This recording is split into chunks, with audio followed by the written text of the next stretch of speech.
بسم اللہ الرحمن الرحیم۔ کیا کانٹے سے کھانا جائز ہے؟ جی ہاں جی، جائز ہے۔ فرض نماز میں جب امام سورہ فاتحہ پڑھتے ہیں تو کچھ لوگ زور سے آمین کہتے ہیں۔ کیا زور سے آمین کہنا ٹھیک ہے؟ دیکھیں، اس میں اختلاف ہے۔ جائز تو ہے، زور سے آمین کہنا بھی بہتر کیا ہے۔ امام شافعی رحمہ اللہ تعالیٰ کے نزدیک زور سے آمین بہتر ہے، اور ان کی دلیل ہے مد بہا صوتا، نبی صلی اللہ علیہ وسلم نے آمین کہی اور اپنی آواز کو اونچا کیا۔ تو جبکہ امام ابو حنیفہ رحمہ اللہ تعالیٰ کے نزدیک آمین آہستہ افضل ہے۔ اس کی وجہ آمین ایک دعا ہے، اور قرآن میں آتا ہے ادعوا ربکم تضرعا وخفیا، اپنے رب کو چپکے سے پکارو۔ تو دعا میں جہر یہ بہتر نہیں ہے، دعا میں جو ہے سر یعنی آہستہ پڑھنا بہتر ہے۔ تو امام حنیفہ رحمہ اللہ تعالیٰ کا اصول ہے کہ وہ قرآن کو اصل قرار دیتے ہیں اور پھر حدیث میں تعویل کرتے ہیں۔ تو یہ جو حدیث میں آتا ہے کہ آپ نے اپنی آواز کو اونچا کیا، تو یہ تعلیم ناس کے لیے ایسا ہمیں ملتا ہے۔ نبی صلی اللہ علیہ وسلم بعض دفعہ کوئی بھی کام جو سرن ہوتا تھا جہرن کر دیا کرتے تھے، تاکہ پیچھے مقتدیوں کو پتہ چلے۔ یہی وجہ ہے کہ ظہر میں بھی آپ نے جہرن قرات کی ہے، حالانکہ ظہر میں تو جہرن قرات نہیں ہوتی، لیکن چند آیتیں آپ نے جہرن پڑھی ہیں تاکہ مقتدیوں کو پتہ چلے کہ بھئی میں کیا پڑھ رہا ہوں، تاکہ لوگ سیکھیں۔ تو یعنی یہی کہا جاتا، یعنی امام حنیفہ رحمہ اللہ تعالیٰ کی دلیل یہی ہے کہ اگر آپ صلی اللہ علیہ وسلم نے کبھی آہستہ یعنی زور سے آمین کہہ دی ہے تو اس سے اس کا سنت ہونا ثابت نہیں ہوتا، بلکہ وہ تعلیم کے لیے، تاکہ پتہ چلے کہ میں نے اس موقع پہ آمین کہی ہے۔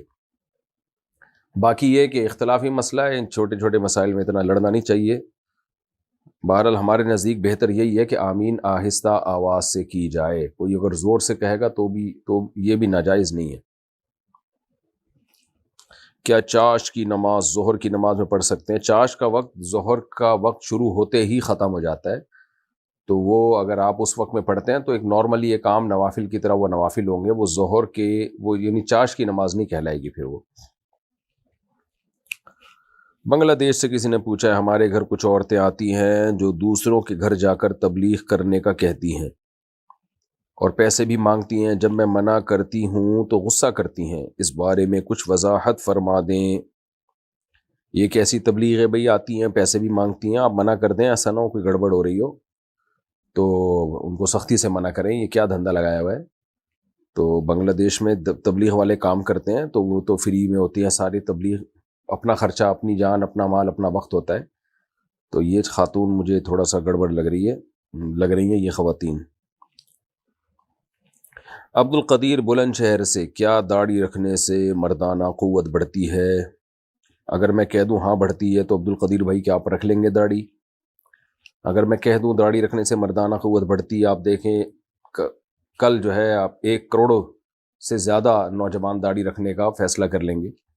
دیکھیں، داڑھی رکھنے کا براہ راست تو مردانہ قوت سے کوئی تعلق نہیں ہے، کوئی ایسی ریسرچ نہیں ہے، لیکن مینٹلی آدمی اپنے آپ کو مرد سمجھنے لگتا ہے۔ ظاہر ہے داڑھی مردوں کا شعار ہے، نبی صلی اللہ علیہ وسلم نے حکم دیا اعفوا اللحا وقصوا الشوارب، داڑھی بڑھاؤ اور مونچھیں گھٹاؤ۔ اور اسی طرح آپ صلی اللہ علیہ وسلم نے 10 چیزیں پیغمبروں کی فطرت قرار دی ہیں، ان میں داڑھی بڑھانا بھی ہے۔ تو پیغمبر وہی کام کرتے ہیں جو نیچر کے مطابق ہوتا ہے۔ تو جب پیغمبروں نے داڑیاں بڑھائی ہیں تو اس کا مطلب یہ مردوں کی فطرت ہے۔ عورت کے تو چہرے پہ بال نکل آئے تو اس کو کاٹنے کا حکم ہے اگر داڑھی کی جگہ، تو یہ تو مردوں کی فطرت ہے۔ آپ نر جانور دیکھیں، ان کے داڑیاں ہوتی ہیں، ان کے بڑے بال ہوتے ہیں چہرے پہ۔ تو جب آپ داڑھی رکھیں گے اور آپ کو مردانہ وجاہت محسوس ہوگی تو خود بخود آپ کی مردانہ قوت بھی بڑھے گی، کیونکہ مرد ہونے کا احساس یہی انسان کو مرد بناتا ہے۔ تو میں یہ نہیں کہہ رہا جن کی داڑیاں نہیں ہیں ان میں مردانہ قوت نہیں ہوتی، لیکن جو داڑھی والے ہوتے ہیں تو ان کو خود اپنی مردانگی کا احساس ان میں زیادہ ہوتا ہے۔ تو اس لیے جب یہ احساس زیادہ ہوگا تو مینٹلی آپ میں زیادہ، ظاہر ہے ہر قوت زیادہ بڑھے گی آپ میں، جو مردوں کے جو بھی بہادری آئے گی اور بھی بہت ساری چیزیں، تو اس میں مردانہ قوت بھی آٹومیٹیکلی آپ کی مینٹلی بڑھے گی بہرحال۔ اور یہ زیادہ تر دماغ کا ہی کھیل ہے، آپ ڈاکٹروں سے پوچھیں، یہ زیادہ تر آپ دیکھ لو نا، کتنے لوگ ہیں جو ہائی اللہ ہوئی اللہ والے، جو ہی ہیں نہ شی ہیں، حالانکہ وہ فزیکلی مرد ہوتے ہیں لیکن خواتین کی مشابہت اختیار کر کے میک اپ کرتے ہیں اور وہی اسی جیسی خواتین جیسے ڈریس پہنتے ہیں تو ان میں مردانہ قوت ختم ہو جاتی ہے، حالانکہ ان میں فزیکلی تو وہ مرد ہی ہوتے ہیں۔ تو وجہ کیا ہے بھائی؟ مینٹلی جب وہ اپنے آپ کو عورت سمجھنا شروع کر دیتے ہیں، خواتین جیسا لائف اسٹائل رکھتے ہیں، ہائی اللہ ہوئی اللہ کرتے ہیں، ہاتھوں کی بناوٹ اور یہ سب، تو ہوتے ہوتے وہ مینٹلی پھر نامرد ہو جاتے ہیں۔ تو اس سے پتہ چلتا ہے بھائی جتنا آپ ہی پناہ جتنا زیادہ ہوگا آپ میں تو اتنے ہی زیادہ ہوں گے آپ۔ اچھا بھائی، شہزاد انڈیا سے، اگر یہ معلوم ہو کہ ایک شخص کی کمائی صحیح نہیں ہے تو کیا اس سے قرض لے کر کاروبار شروع کر سکتے ہیں؟ نہیں کر سکتے۔ اگر اس کی آمدن ہی غلط ہے، ناجائز ہے، ساری آمدن ہی، ہاں اگر آمدن مکس آ رہی ہے، ناجائز جائز مکس ہو رہا ہے اور برابر ہے یا جائز زیادہ ہے تو پھر اس سے آپ قرضہ لے سکتے ہیں۔ یہ فرض کر لیں گے بھائی اس نے ہو سکتا ہے ہمیں حلال سے دیا ہو۔ توحید خان انڈیا سے، اگر غیر مسلم کے گھر سے دعوت آئے تو کھا سکتے ہیں؟ کھا سکتے ہیں۔ فرقان انڈیا سے، تعویذ باندھنا کیسا ہے؟ اگر تعویذ کا مضمون یعنی تعویذ کے اندر جو مضمون ہے وہ ناجائز نہیں ہے، توحید پر مشتمل ہے، یا اللہ مدد لکھا ہوا ہے، بسم اللہ الرحمن الرحیم ہے، یا قرآن کی کوئی آیت یا کوئی حدیث، یا یعنی حدیث میں سے ثابت شدہ دعا یا کوئی بھی ایسے الفاظ جس میں اللہ سے مدد مانگی گئی ہو تو اس کا استعمال جائز ہے، لیکن بہرحال یہ کمال توکل کے خلاف ہے۔ تعویذ گنڈے والے لوگوں کو میں نے کبھی نہیں دیکھا ان کے کام بنتے ہوئے، ایک کام بنتا ہے تو 10 بگڑتے ہیں، پھر وہ ساری زندگی تعویذ گنڈوں میں پلیتے انہی میں زندگیاں برباد ہو جاتی ہیں۔ تو اس لیے میرا معمول یہی ہے کہ میں کبھی بھی نہ تعویذ باندھتا ہوں نہ اپنے بچوں کو باندھنے دیتا ہوں۔ میں نے دیکھا ہے کہ آدمی اس میں اللہ پہ توکل کرے اور دعاؤں کو فوکس کرے تو جو یہ سنت کے زیادہ قریب ہے۔ انبیاء کرام نے مصیبتوں میں دعائیں مانگی ہیں، تعویذ نہیں باندھے۔ ہم اپنے نبی صلی اللہ علیہ وسلم کے عمل کو دیکھتے ہیں، یونس علیہ السلام مچھلی کے پیٹ میں گئے تو کوئی تعویذ تھوڑی، انہوں نے تو آپ کہہ سکتے ہیں وہاں ان کو تعویذ کہاں سے ملتا، تو پہلے سے ہی لے جاتے تعویذ کہ بھئی میں کشتی میں جا رہا ہوں کچھ بھی ہو سکتا ہے، نہ جا کے دعا مانگی، لا الہ الا انت سبحانک انی کنت من الظالمین۔ زکریا علیہ السلام کے جب اولاد نہیں ہوئی، بوڑھے ہو گئے تھے، بال سفید ہو گئے، تو کوئی تعویذ نہیں باندھا بلکہ اللہ سے دعا مانگی، رب لا تذرنی فردا وانت خیر الوارثین، اے اللہ میں اکیلا ہوں، تو بہترین وارث ہے، یعنی مجھے نیک صالح اولاد دے۔ تو ہمیں انبیاء کا طرز عمل، یعقوب علیہ السلام کے بیٹے گم گئے، یوسف علیہ السلام، تو یہ نہیں کہ کوئی زائچے بنوائے، زائچے تو ویسے ہی ناجائز ہیں، کوئی تعویذ باندھا انہوں نے، بلکہ اللہ سے ساری زندگی دعائیں مانگی ہیں۔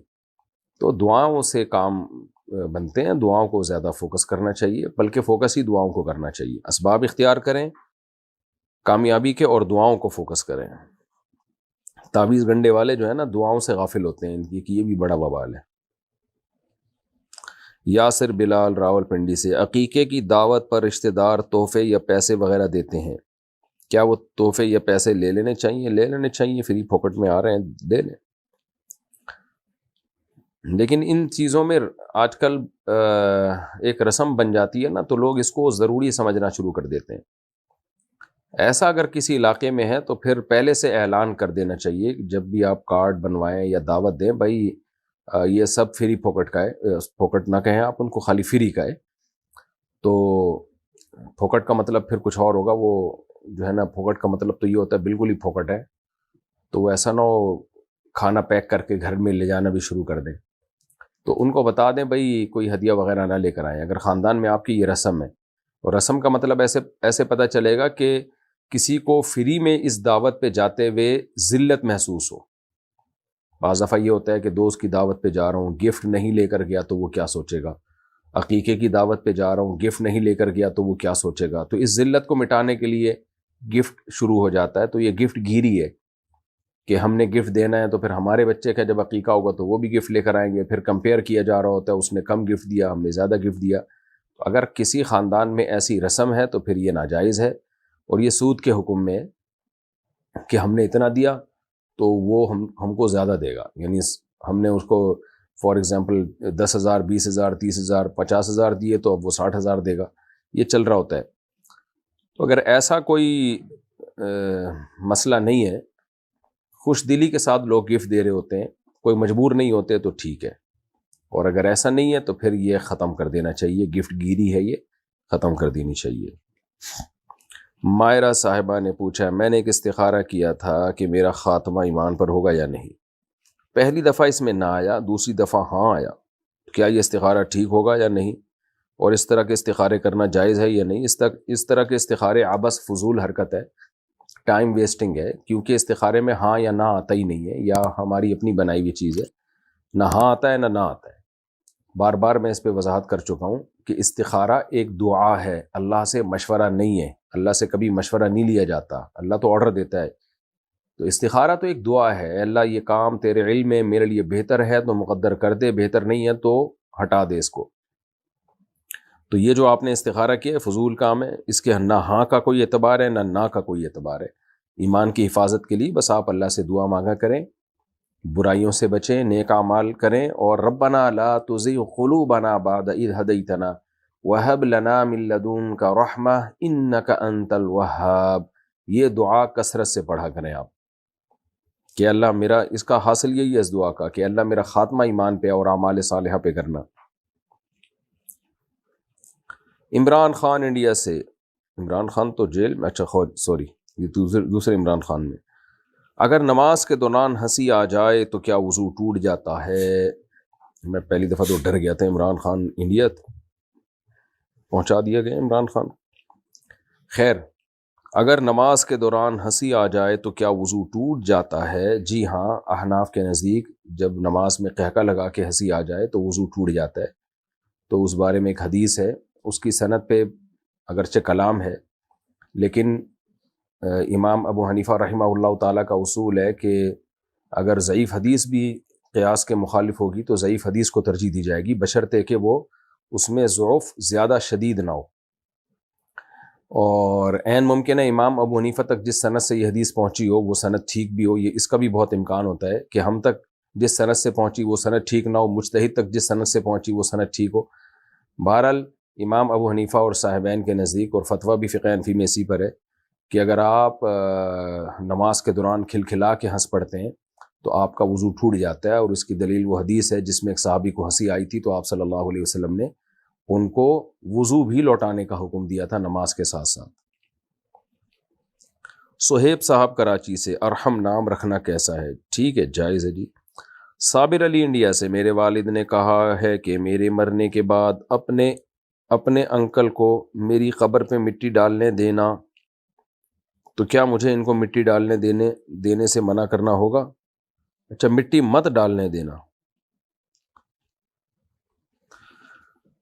یہ اس طرح کی وصیتیں شرعاً اس کو پورا کرنا لازم نہیں ہوتا.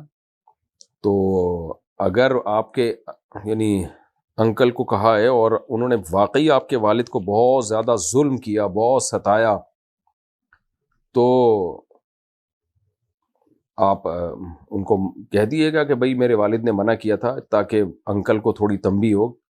لیکن انکل پہ لازم نہیں ہے کہ وہ آپ کی بات مانے، کیونکہ کوئی بھی قبر پہ مٹی ڈال سکتا ہے، تو کسی دوسرے کو اس کو روکنے کا حق نہیں ہے. تو میرا خیال ہے قبر پہ پھڈے بازی ہوگی بلا وجہ کی. تو بس والد صاحب نے کہہ دیا انکل کو. اگر واقعی انکل بہت بڑے ظالم ہیں، چھوٹی موٹی کوتاہیاں ہر جگہ ہوتی ہیں، تو اس کو تو اگنور کر دینا چاہیے. والد نے اگر کہا بھی ہو تو بھی اگنور کر دیں. لیکن اگر واقعی بہت بڑے کوئی ظالم تھے، کوئی بہت ہی ستایا تھا والد کو، تو پھر والد کے دنیا سے جانے کے بعد آپ انکل کو یہ کہہ سکتے ہیں کہ ابا نے آپ کے بارے میں یہ بولا تھا، تاکہ ان کو ہو کہ بھائی یہ باقی میں یعنی بہت ناراض دنیا سے گیا ہے مجھ سے، یہ بول دیں. لیکن زبردستی بہرحال کوئی نہیں روک سکتا، کیونکہ یہ آپ کے اختیارات میں ہے ہی نہیں کہ آپ ان کو مٹی ڈالنے سے زبردستی روکیں. اگر گھر میں خواتین کا سر کھلا رہتا ہے تو کیا لعنت ہوتی ہے؟ عورت کے لیے نامحرم کے سامنے سر ڈھانکنا لازم ہے، محرم کے سامنے لازم نہیں ہے. تو اگر خواتین گھر میں سر کھلا رہتا ہے تو یہ جائز ہے، بشرطے کہ وہاں کوئی نامحرم مرد نہ ہو. لیکن بہرحال افضل یہی ہے، حیا کے زیادہ قریب ہے یہ بات کہ سر پہ چادر رہے. یہ جتنا حیا ہوگی شریعت اس کو اتنا زیادہ پسند کرے گی. جن گھروں میں حیا کا ماحول ہوتا ہے اللہ تعالیٰ ان گھروں سے محبت کرتے ہیں. اس کی مثال ایسے ہے کہ آپ قمیض اتار کے بھی گھر میں گھوم سکتے ہیں، لیکن آپ کے والد آپ کے بھائی اگر گھوم رہے ہوں، تو مردوں کی بات کر رہا ہوں، تو مرد قمیض نہیں اتار کے گھومتے ان کے سامنے، تھوڑی حیا آتی ہے انسان کو، یار ابا بولیں گے کیا ننگا پتنگا پھر رہا ہے، کپڑے پہن تمیز سے. تو اب آپ اس میں یہ کہیں کہ شرعن جو ہے عین بھی بڑا گاڑھا نکالیں کہ کرتا پہننا شرعن لازم نہیں ہے. میرے ذمے تو صرف یہ لازم ہے کہ ناف سے لے کے گھٹنے تک میں کور کروں، اس کو ڈھانپ کے رکھوں. تو ناف سے گھٹنے تک میں نے ایک دھوتی باندھی ہوئی ہے، میں ایسے ہی گھوموں گا. ظاہر کہا جائے گا بے حیا آدمی ہے، عجیب حیا کے خلاف کام کر رہا ہے. حیا کا تقاضا یہ کہ پراپر ڈریس پہنا جائے. تو اسی طرح خواتین کے لیے سر ڈھانپے بغیر گھومنا بھی گھر میں جائز ہے، لیکن حیا کا تقاضا، میں یہ نہیں کہہ رہا جو سر نہیں ڈھانپتی وہ بے حیا ہے، بے حیا ہیں، لیکن بہرحال حیا کے زیادہ قریب یہی ہے کہ سر کو ڈھانپ لیں. اچھی بات ہے یہ. مفتی صاحب نماز میں بہت وسوسے آتے ہیں، اس کا حل کیا ہے؟ اس کا حل یہی ہے کہ آنے دیں اور اس سے پریشان نہ ہو، وسوسوں کو نکالنے کی بھی کوشش نہ کریں، آنے دیں اور اپنے کاموں میں مشغول رہیں. آپ نماز پڑھیں، اس کے بعد جو آپ کی ایکٹیویٹیز ہیں اس کو پورا کریں اور ان سے پریشان نہ ہو. وسوسوں سے جو جتنا زیادہ پریشان ہوگا وسوسے اور زیادہ آئیں گے. اس کی مثال ایسے جیسے بچپن میں بچے آپ کو پتہ ہے ایک دوسرے کو چھیڑتے ہیں، جو کہ بہت ہی غلط کام ہے. کسی کی چڑ رکھ دی آپ نے، بچوں نے کسی کو موٹو موٹو کہنا شروع کر دیا، وہ موٹو سے چڑ رہا ہے. جب چڑے گا تو بچوں کو اور ہنسی آتی ہے، وہ اور چھیڑتے ہیں اس کو، وہ اور غصہ کرتا ہے کہ کیوں مجھے موٹو بول رہے ہو، کیوں مجھے موٹو بول رہے ہو، اور غصہ کرتا ہے. تو اس کا خیال ہوتا ہے کہ اس غصہ کرنے سے سامنے والا ڈر جائے گا. نہیں بھائی نہیں، آپ جب جتنا غصہ کریں گے تو بچے تو کہہ ہی اس لیے رہے ہیں تاکہ آپ کو غصہ آئے، تو وہ اور کھیلتے ہیں. تو اس کا حل یہ ہے کہ آپ غصہ کرنا چھوڑ دیں اور آپ بھی ان کے ساتھ شریک ہو جائیں. ہاں بھائی ٹھیک ہے، ہم تو موٹو ہیں ماشاءاللہ، ایسے ہی کہہ دیں. تو وہ تھوڑی دیر میں جب دیکھیں گے کہ اس پہ اثر ہی نہیں ہو رہا موٹو پہ، تو وہ پھر بولنا چھوڑ دیں گے اس کو. اس طرح کسی کا نام ٹھگنو رکھ دیا، ٹھگنو بول رہے ہیں، اس کو غصہ آ رہا ہے، وہ غصے میں اور ٹھگنا ہوتا جا رہا ہے. تو وہ بھائی وہ غصے سے تھوڑی ہوگا، وہ تو بچے تو اور چھیڑیں گے. ہم اسکول میں تھے نا، اسی طرح چھیڑتے تھے ایک دوسرے کو، تو دیکھتے تھے نا جو جس کی کوئی چڑ رکھی ہوئی ہے اس کو اور لال پیلا ہو رہا ہے تو اور چھیڑتے تھے اس کو. وہ تو پھر ایک تفریح بن جاتی تھی، سارے کام کاج چھوڑ کے پھر اس کو چھیڑنے میں ہی سارا ٹائم گزرتا تھا. تو اس کا حل یہ کہ بھائی وہ اگنور کرے کہ ہاں بھائی ہم تو ہیں ہی ٹھگنو.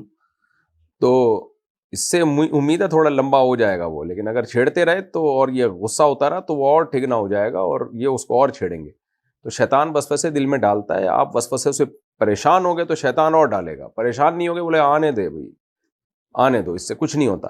نہ اس سے انسان کافر ہوتا ہے، نہ اس سے گناہ ملتا ہے. چاہے کتنے گندے وسوسے آ رہے ہوں، چاہے کتنے برے وسوسے آ رہے ہوں، معاذ اللہ نقل کفر اسلام کے بارے میں الٹے الٹے خیالات آ رہے ہوں، اس سے بھی کچھ نہیں ہوتا، کوئی گناہ نہیں ہے. حدیث سے یہ بات ثابت ہے، کچھ بھی نہیں ہوتا. تو خود بخود انسان کافر نہیں ہو جاتا بیٹھے بیٹھے، منہ سے بولنا پڑتا ہے اور اس کے تقاضوں پر عمل کرنا پڑتا ہے، تب جا کے ہوتا ہے. ایسے نہیں ایسے طلاق کے وسوسے بیٹھے بیٹھے لوگوں کو آنا شروع ہو جاتے ہیں. تو آنے دو. تو ٹینشن لوگے تو یہ وسوسے اور آئیں گے، کم نہیں ہوں گے یہ. اور اعوذ باللہ من الشیطان الرجیم بھی پڑھ لیا کریں، لا حول ولا قوت الا باللہ بھی پڑھ لیا کریں. بس ایک دو دفعہ پڑھ لیا کریں، یہ نہیں کہ اب اسی کو پڑھتے رہیں بیٹھ کے. وسوسے کے مریض ایسا کرتے ہیں، کوئی دعا بتا دو اسی کو پڑھتا رہے گا، ہر وقت مسلط کر لے گا اپنے اوپر. تو بھائی وہ تو آپ نے مسلط کر لیا نا اپنے اوپر، تو مسلط کرنے سے تو اور آئیں گے وسوسے. بارش کی وجہ سے قبر بیٹھ جائے تو کیا مٹی سے برابر کر سکتے ہیں؟ جی کر سکتے ہیں. اگر تازہ قبر ہے، بہت پرانی قبر ہو جائے، 10 سال تقریباً گزر جائیں، تو 10 سال میں کراچی میں عام طور پر جو زمین ہے جس طرح کی، میت بالکل ختم ہو جاتی ہے، تو اس میں پھر دوسرا مردہ بھی دفنانا جائز ہے اگر ضرورت ہو تو. لیکن اگر کوئی جو ہے وہ اس میں مٹی کو نہ بھی ٹھیک کرے تو بھی ٹھیک ہے، لیکن ٹھیک کر دے تو بھی ٹھیک ہے، تو کوئی حرج نہیں ہے اس میں. اچھا بھائی.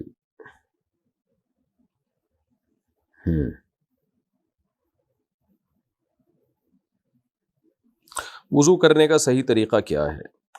تسہیل بہشتی زیور ایک کتاب ہے، خرید کے رکھ لیں.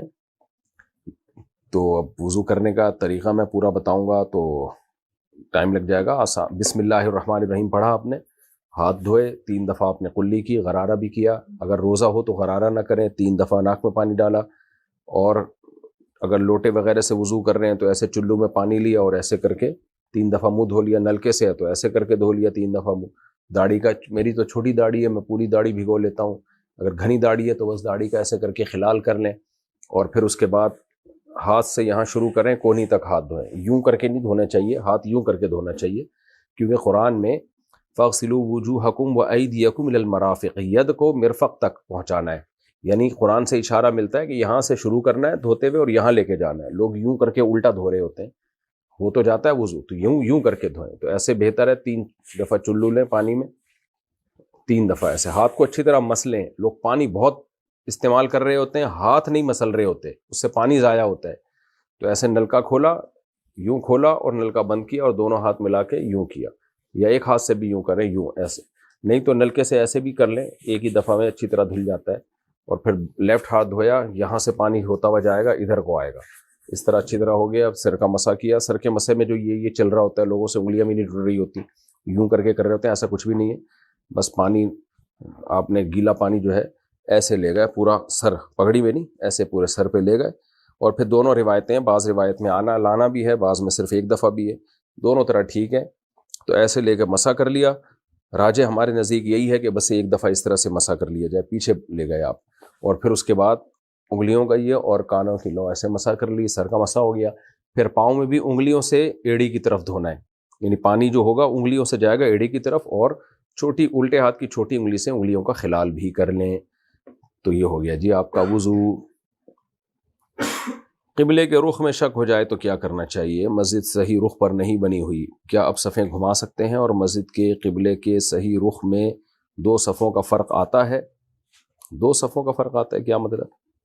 بھائی قبلے میں شک ہو جائے تو چیک کروائیں ماہرین فلکیات سے، جامعۃ الرشید کا بھی ماہرین فلکیات کا شعبہ ہے، ان سے رابطہ کریں آپ، یہ تو آج کل بہت آرام سے پتہ چل جاتا ہے، کوئی اس میں راکٹ سائنس نہیں ہے، تو اس کو فوراً ٹھیک کروائیں۔ اور اگر وہ قبلے سے بالکل ہی 45 ڈگری سے بھی زیادہ ادھر کو منہ ہو، یا 45 ڈگری سے بھی زیادہ ادھر کو ہوگا، تو کسی کی نماز نہیں ہوگی پھر، تو اس لیے اس کو چینج کروائیں۔ کیا عدت کے بعد کسی اور مرد سے نکاح کر سکتے ہیں؟ اپنے شوہر سے 5 یا 10 سال بعد کبھی بھی نکاح کر سکتے ہیں۔ عدت کے بعد جس سے چاہیں نکاح کریں بھائی، اور اپنے شوہر سے نکاح اگر اس نے 3 طلاقیں دی تھیں پھر تو نہیں کر سکتے، اور اگر 1 طلاق دی تھی تو جب چاہیں پھر تو عدت گزرنا بھی ضروری نہیں ہے، بلکہ عدت کے دوران بھی پرانے والے شوہر سے آپ شادی کر سکتے ہیں، 10 سال بعد بھی، 20 سال بعد بھی، اور 30 سال بعد بھی اگر وہ بچ جائے تو اس سے کر لیں شادی۔ اچھا بھائی، میرا ایک جگہ رشتہ ہوا ہے لیکن میں نے استخارہ کروایا ہے تو انہوں نے مجھے دعا پڑھنے کو بولی ہے، اللہم انا الیہ و انا الیہ راجعون۔ انا للہ تو سنا تھا، یہ آج انا الیہ و انا للہ ہوگا میرا خیال ہے، اس کا کیا مطلب ہے؟ کیا یہ رشتہ صحیح نہیں ہے؟ دیکھیں استخارہ کروانے سے رشتے کا نہیں پتہ چلتا کہ ٹھیک ہے کہ غلط ہے، استخارہ تو دعا ہے، باقی یہ کہ جہاں رشتہ ہوا ہے استخارہ تو ویسے ہی کر لینا چاہیے، باقی کرنا وہی چاہیے جو آپ کے ذہن میں آ رہا ہے، اگر وہ اچھا رشتہ ہے تو ہاں کر دیں، اچھا نہیں ہے تو نہ کر دیں، اور مشورہ بھی لیں لوگوں سے اس کے بارے میں۔ باقی یہ جو دعا ہے انا اللہم انا الیہ و انا الیہ راجعون، اس کا کیا مطلب ہے؟ اے اللہ ہم اسی کے لیے، اسی کی طرف ہیں اور اسی کی طرف لوٹیں گے، یہ تو کوئی دعا نہ بنی نا۔ اللہم انا للہ و انا الیہ راجعون تو ہے، انا للہ و انا الیہ راجعون، لیکن یہ رشتے کے موقع پہ نہیں ہے، یہ جب شوہر کا انتقال ہو جائے نا رشتے کے بعد تو پڑھیے گا یہ دعا انا للہ و انا الیہ راجعون۔ تو ابھی تو میرا خیال ہے رشتہ ہونے دیں آپ، یہ دعا کسی غم کے موقع پہ پڑھی جاتی ہے، یہ شادی بیاہ کے موقع پہ نہیں پڑھی جاتی، تو یہ رشتہ صحیح نہیں ہے، اس کا مجھے نہیں پتہ یہ رشتہ صحیح نہیں ہے کہ نہیں ہے، اور یہ استخارے سے کبھی بھی نہیں پتہ چلتا، خوب سمجھ لیں، جو استخارہ نکال کے بتائے نا کہ یہ رشتہ صحیح ہے یا نہیں ہے تو جھوٹ بول رہا ہے وہ، یا تو اس کو بیچارے کو دماغ میں کوئی لگ گیا، کچھ الٹا سیدھا ہو گیا اس کے ساتھ، استخارے سے کبھی نہیں پتہ چلتا کہ رشتہ ٹھیک ہے کہ غلط ہے۔ اگر شوہر اپنی بیوی سے ناراض ہو جائے تو فرشتے پوری رات اس عورت پر لعنت بھیجتے ہیں، اور اگر شوہر اپنی بیوی کو وقت نہیں دیتا، اس کے ساتھ اچھا سلوک نہیں کرتا، اس سے بات بھی نہیں کرتا، بیوی ناراض ہو جائے تو اسے منانے کی کوشش بھی نہیں کرتا، اس صورت میں مرد کا کیا حکم ہے؟ نبی صلی اللہ علیہ وسلم نے فرمایا خیارکم خیارکم لأہلہ، تم میں سب سے بہتر وہ ہے جو اپنے گھر والوں کے ساتھ یعنی بیوی کے ساتھ بچوں کے ساتھ اچھا ہے۔ تو بعض مرد باہر بہت اچھے اخلاق کے ہوتے ہیں، ہنسی مذاق ہو ہا ہا اور خوب لائف کو انجوائے کر رہے ہوتے ہیں، بیوی کے ساتھ ان کا رویہ ٹھیک نہیں ہوتا، تو آپ صلی اللہ علیہ وسلم نے فرمایا اولئک لیسوا بخیارکم، یہ تم میں اچھے لوگ نہیں ہیں، تو اچھائی کا پتہ انسان کے گھر سے ہی چلتا ہے کہ آپ اپنے بیوی بچوں کے ساتھ کیسے ہیں. اور نبی صلی اللہ علیہ وسلم نے حجۃ الوداع کے موقع پر خطبہ دیا، استوصوا بالنساء خیرا. حجۃ الوداع کے موقع پر جو آپ نے احکام دیے نا، بہت امپورٹنٹ احکام تھے، کیونکہ آپ کو معلوم تھا کہ اب میری زندگی کا آخری وقت شروع ہو چکا ہے اور اتنا کراؤڈ بھی اب دوبارہ اکٹھا نہیں ہوگا. تو اس لیے آپ صلی اللہ علیہ وسلم نے اس وقت بہت شاندار جاندار خطبہ دیا اور انسانیت کے حقوق بیان کی. اس میں آپ نے خواتین کے بارے میں خاص وصیت کی، اور وصیت کے لفظ استعمال کیے. وصیت کہتے ہیں بہت اہم حکم کو، دنیا سے جاتے ہوئے جب کوئی کسی کو آرڈر دے رہا ہوتا ہے نا، اس کو وصیت کہا جاتا ہے. تو آپ نے فرمایا خواتین کے ساتھ، یعنی گھر والوں کے ساتھ، جو اس میں ظاہر ہے وہ عورتیں داخل ہیں جو آپ کے گھر میں آپ کے محرم ہیں، تو کہ ان سے اچھا سلوک کرو، اس بارے میں میری وصیت کو قبول کرو. تو یہ بری بات ہے اگر شوہر جو ہے گھر میں بیوی کو وقت نہیں دیتا اور بدسلوکی کرتا ہے اس کے ساتھ. عمر فاروق عمان سے، میرے سالے کی پاکستان میں شادی تھی. تیرا سالہ رہتا کہاں تھا؟ اچھا آپ عمان میں رہتے ہیں، آپ کا سالہ پاکستان. Very good. میرے سالے کی، گڈ اس لیے کہہ رہا ہوں کہ آپ عمان میں، وہ پاکستان میں. میرے سالے کی پاکستان میں شادی تھی اور اس کے گھر والے چاہتے تھے کہ میں اپنی بیوی کو پاکستان بھیج دوں. آپ کے سالے کی پاکستان میں شادی تھی اور اس کے گھر والے چاہتے تھے کہ میں، یعنی آپ، اچھا سوری، عمر فاروق صاحب عمان میں رہتے ہیں، آپ اپنی بیوی کو پاکستان بھیج دیں. لیکن میں اور میری بیوی اس بات پر راضی نہیں تھے اور میرے پاس اتنے پیسے بھی نہیں تھے. پھر میرے سسرال والوں نے کہا ٹکٹ کے پیسے ہم دیں گے، لیکن میں تب بھی راضی نہیں تھا کیونکہ میری بیوی کے بغیر گزارا نہیں ہوتا. سبحان اللہ، صلو علی الحبیب. تو اب میرے رشتہ دار مجھے برا بھلا کہتے ہیں، تو اس صورت میں مجھے کیا کرنا چاہیے؟ بھائی کی شادی تھی، کبھی کبھار آتے ہیں زندگی میں یہ موقع، اگر کوئی اس میں ناجائز کام نہیں ہو رہے تھے، ڈانس ماس اور مس گیدرنگ کے نام پہ جو بےہودگی شادیوں میں ہوتی ہے، اگر ایسا کچھ نہیں ہو رہا تھا تو آپ کی وائف کے بھائی کی شادی تھی، اور کون سا اس نے 4 شادیاں کرنی ہے کہ دوبارہ بھی شادی ہوگی؟ ایک ہی دفعہ آج کل لوگ شادی کر رہے ہوتے ہیں. تو آپ کو چاہیے تھا تھوڑا صبر کر کے بھیج دیتے بیوی کو یار. تو کہیں بھاگی تھوڑی جا رہی تھی؟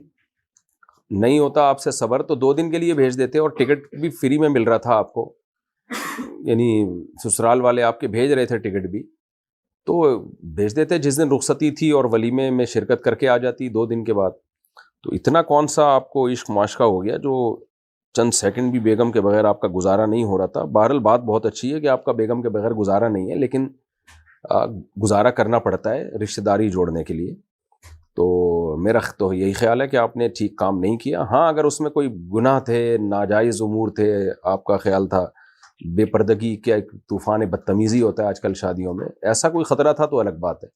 نارملی سگے بھائی کی شادی میں بھی بیوی شریک نہیں ہو رہی تو پھر کب شریک ہوگی؟ تو یہ میرا تو خیال یہی ہے کہ آپ نے بہت غلط کیا.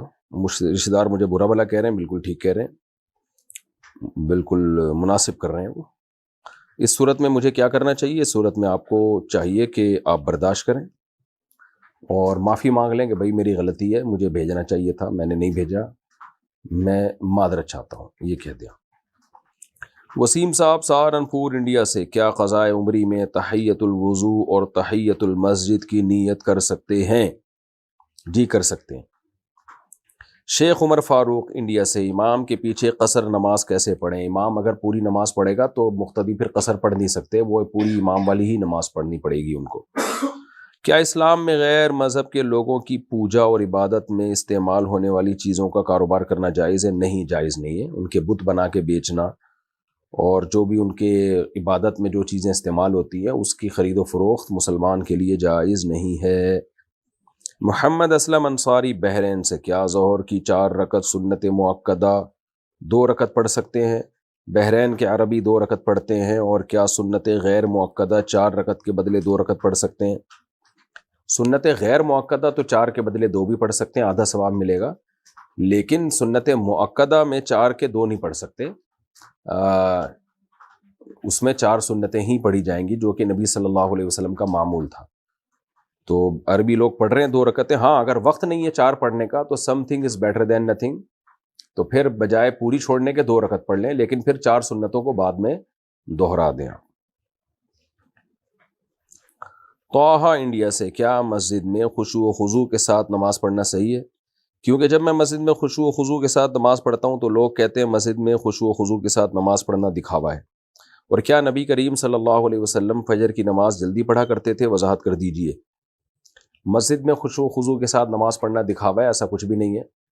بعض دفعہ انسان کوئی نیکی کرتا ہے تو پہلے تو شیطان اس کو اس نیکی سے روکتا ہے، جب انسان نہیں رکتا تو شیطان اس کے دل میں وسوسے ڈالتا ہے کہ تو دنیا کو دکھا رہا ہے، دنیا کو دکھانے کے لیے کر رہا ہے، تو یہ شیطانی وسوسہ ہے، تو اس کی بالکل پرواہ نہ کریں، آپ خشوع و خضوع سے نماز پڑھیں۔ اور اگر دل میں خیال آئے کہ میں تو ریا کر رہا ہوں تو ان خیالات کو بھی اگنور کریں، تھوڑے دنوں میں جب عادت ہو جائے گی تو یہ وسوسے آنا بھی بند ہو جائیں گے۔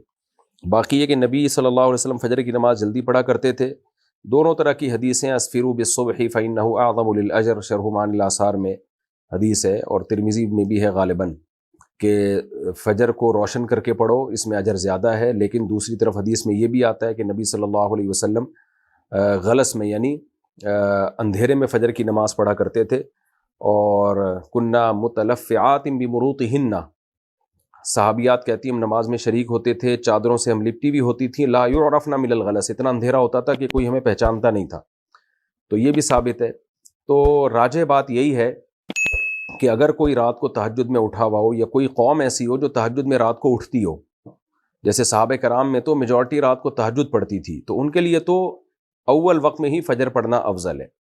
لیکن جب ایسا نہ ہو، جیسے کہ ہماری سوسائٹی میں 1% لوگ بھی نہیں ہیں جو تہجد پڑھتے ہیں، اور فجر کی نماز ہی 1% نہیں پڑھ رہے، تو تہجد کہاں پڑھیں گے؟ تو ایسے موقع پہ جماعت کی کثرت کے لیے، تاکہ لوگ زیادہ سے زیادہ جماعت میں شریک ہوں، فجر کو دیر سے پڑھنا چاہیے، کیونکہ جہاں دو حکمتیں ٹکرا رہی ہوں تو اس میں جماعت کی فضیلت والی حکمت کو شریعت نے یعنی ترجیح دی ہے۔ جیسے ایک عشاء کی نماز کے بارے میں آپ صلی اللہ علیہ وسلم نے فرمایا کہ اگر مجھے مشقت کا خوف نہ ہوتا تو میں تمہیں حکم دیتا کہ 1/3 رات تک عشاء کی نماز کو مؤخر کرو، لیکن مؤخر کیا نہیں۔ وجہ اس کی ہے کہ لوگ سو جائیں گے، جماعت میں شریک نہیں ہو سکتے۔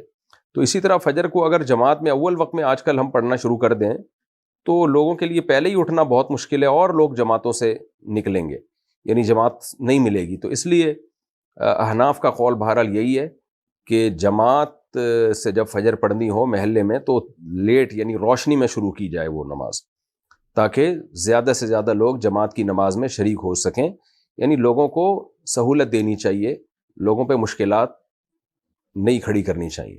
البتہ رمضان میں چونکہ سب اٹھے ہوئے ہی ہوتے ہیں، اس لیے پھر اول وقت میں پڑھنے کا کہا جاتا ہے کہ اب دیر سے پڑھنے میں کوئی حکمت نہیں ہے، کوئی فائدہ نہیں ہے، کوئی مصلحت نہیں ہے، بلکہ اور لوگوں کو حرج اور لوگ تنگی میں مبتلا ہوں گے۔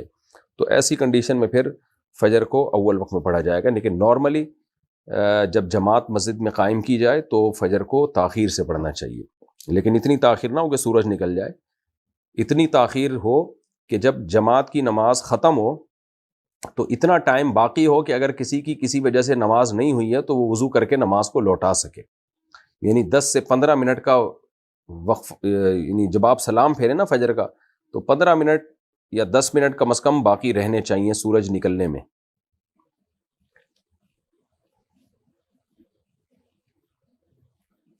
اچھا بھائی، محمد اسلم انصاری بحرین سے، کیا پوری جائیداد وراثت میں تقسیم ہوگی یا صرف پیسے تقسیم ہوں گے؟ پوری جائیداد ہوگی بھائی، صرف پیسے اگر ہم تقسیم کریں تو باقی کون لے کے جائے گا پھر؟